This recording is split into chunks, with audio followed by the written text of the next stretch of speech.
Hello guys, I have a really interesting perspective on the Balenciaga scandal. I don't think this was a mistake. I think this whole publicity furore is part of a larger strategy that they have to generate as much publicity in a short of time as possible and just get people who are those kind of target customers, edgy, provocative, younger people with a high disposable income, to buy their horrible stuff. Let's just dive into why I think this isn't a mistake. This isn't an accident. Okay, so let's get into it.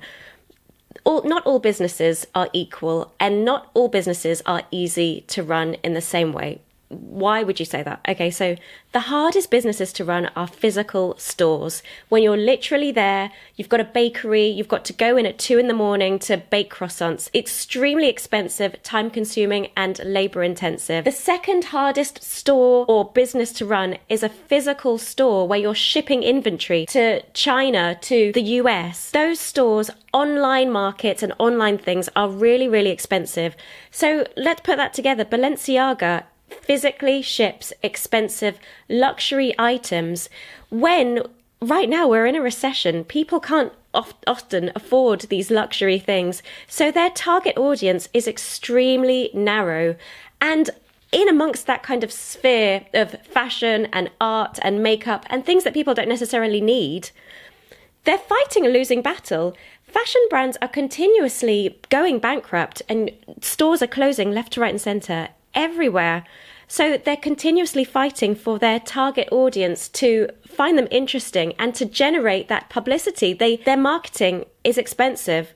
Their clothes and the teams of designers and marketing departments, all of this is expensive. So brands like this, luxury brands, fashion brands, they're all fighting for everyone's attention all the time. So with this photo shoot that they released last week, they had 2 children surrounded by basically furniture and lots of different things, plates, dog stuff, things for pets that Balenciaga now create. So how can they market this and create a splash and generate as much attention and publicity as possible?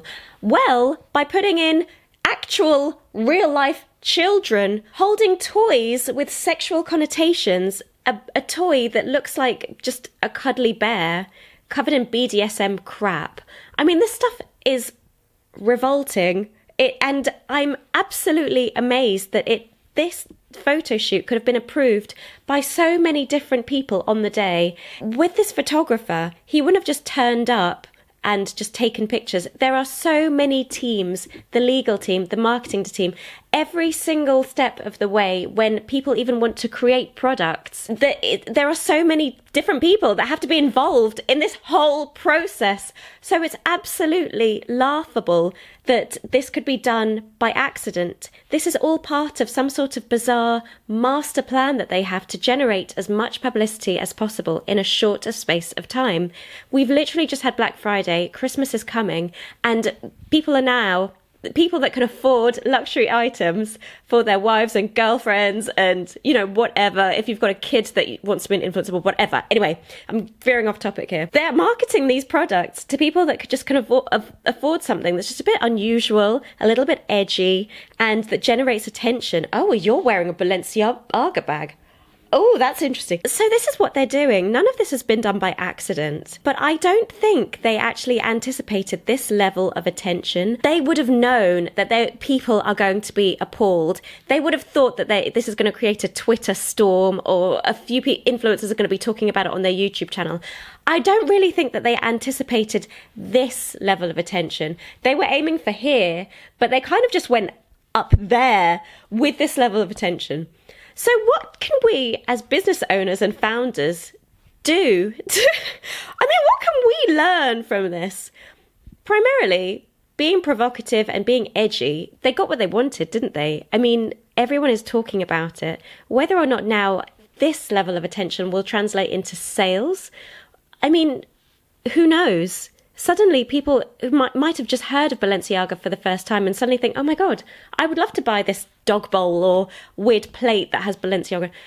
Some people are so bizarre that even when they hear about things, they just like them. And even when there's bad press, it could still turn into good press for this completely unusual fashion brand. And secondly, I feel that we're kind of forgetting that Balenciaga have continuously been controversial.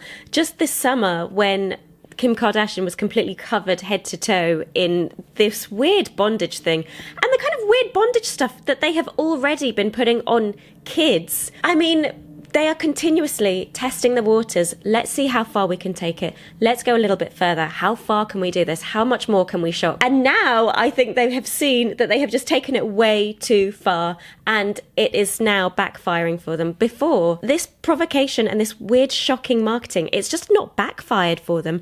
And let's just remember that there are different segments of customers. So when you're starting out your own business, what you're really looking for are people like early adopters, people, say, for example, that love tech. They want to try a new tech product, and also they want to share what they've learned about it and introduce new tech software and stuff to their followers and friends and family. So when you're starting your own business, you're really keen to get people that want to try new things. And this is the very narrow segment of people that Balenciaga are going after. We should all, as founders, be going after people that want to share new products and try out new things. But whoa there! Who in their right mind approved all of these various separate things that in the advertising? First of all, having children in that ad, they wanted to generate attention, and absolutely, I mean, they've got it, but it's terrible attention. But I'm also wondering, this is all part of their master plan. Do they think that now that there are going to be so many people now talking about Balenciaga that literally there's going to be now a small, narrow segment of the early adopters that want to be like, well, I'm going to still wear Balenciaga because I think they're edgy and provocative. I think that they still want to go that far because they think, well, no publicity is bad publicity. Suddenly, they have got all of these clicks on them. Everyone's talking about them. They would have had to pay tens upon millions of dollars for this level of publicity. And my goodness, they got it, guys. They got everything that they wanted. Balenciaga have always been controversial, and they've just taken it now a step too far. And what I find so interesting, guys, is the whole thing with the handbag and having the Supreme Court judgment on whether, I mean, it's just, I hate even talking about it because it's so revolting. The judgment behind the handbag, talking about whether or not sharing child abuse is against the First Amendment. Who in their right mind approved this? They did this completely deliberately. This is all part of a carefully curated strategy to generate as much publicity as possible in a shorter space of time. They want to save advertising budget. They want to get those early, edgy, bizarre adopters, fashionistas, people that think that they're making some sort of statement. I don't know what kind of statement, though. This is what they want, and they got it. So now, what could be the next step for Balenciaga? Like, what next for a company that does something like this? I think it's really interesting now to analyse what we could learn from this, because we could be, as business founders, I mean, you could create controversial advertising, but then, I mean, you have to have an end goal. Like, how controversial do you want to be? Like, do you want to end up in jail for being so sick? But how can we generate that much publicity for our own brands without everyone absolutely hating us and not having a brand?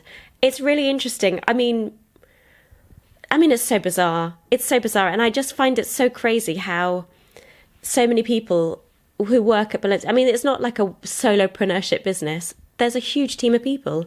Was there not one person that was like, I don't really think this is a good idea? I mean, or did they just not listen to that one person? It's just so weird. And absolutely what I love is that there now are going to be so many influencers with these like $1,000 Balenciaga t-shirts and hoodies.